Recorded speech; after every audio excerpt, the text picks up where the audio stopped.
ودا با پیکر یکی از نامدارترین شاعران زبان پارسی دری در افغانستان.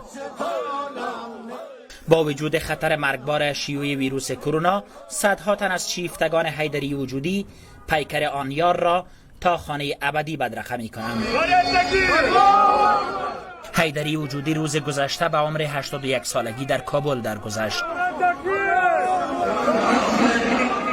دلیل مرگ این شاعر عارف بیماری کووید 19 خوانده شده است. جناب استاد حیدری وجودی شخصیت بی‌بدیل بودند، عارف روزگار خود بودند، رند بودند، عاشق بودند، عاشق پیشه بودند. هست و بودشان عشق و عاشقی تشکیل میداد. جناب ایشان با عشق به دنیا آمدند، عاشقانه زندگی کردند و عاشقانه از دنیا رفتند.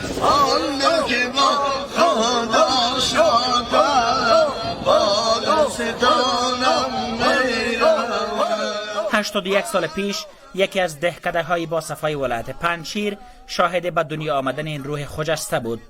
از او 2 دختر و 1 پسر به جا مانده است. وجودی از کودکی زمانی که شاگرد مکتب بود با سیاه مشق‌های شعر و عشق آشنا شد.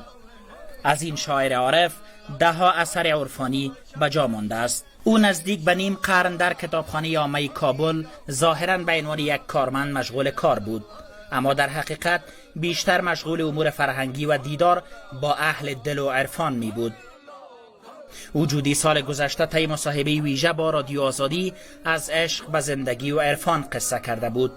او پیر گوشه‌نشینی بود که در ویشانه زندگی کرد. وقتی کابل آمدم با صوفی صاحب نشسته که داشتم، یک آدم فقیر، یک آدمی که این آدمی که مسلمانی که واقعا خدمتگزار به ملت افغانستان، نه گپ تاجیک از زبان ازی شنیدن، نه گپ پشتون، نه گپ ازبک، فقط یک آدمی که واقعا در افغانستان خدمت کرده. من همین چیز در چهره یافتم.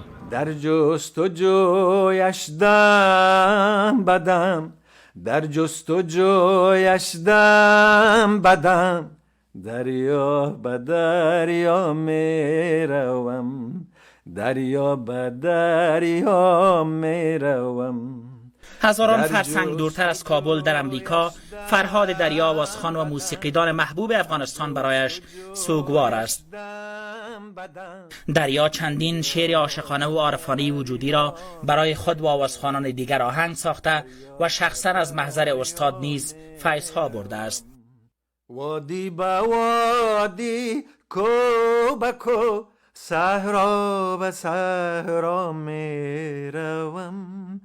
وادی با وادی، کو با کو، صحرا به صحرا می روم. چقدر زمان نیاز است تا یک شبتاب به حیات برسه؟ چی گردش ها و چی چرخش های در کار است تا او شبتاب ستاره شود؟ و بالاخره او ستاره چقدر باید خون بخوره تا ماهتاب شود؟ در حقیقت به چقدر زمان نیاز است تا انسان به پاکی و مهربانی و ادب و عرفان استاد حیدری وجودی ساخته شود؟ باز چقدر عمر دیگه کار است تا او قبله میلیون ها دل شود و باز یک روز در یک آن فقط با یک آه و در یک نفس دوباره به ولایت بره که از اونجا آمدم.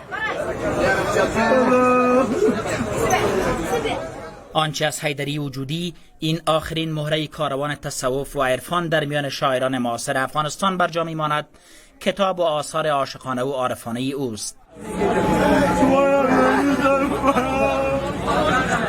او روز پنجشنبه در حوالی شهدای صالحین کابل و در کنار آرامگاه صوفی غلام نبی اشقری به خاک سپرده شد.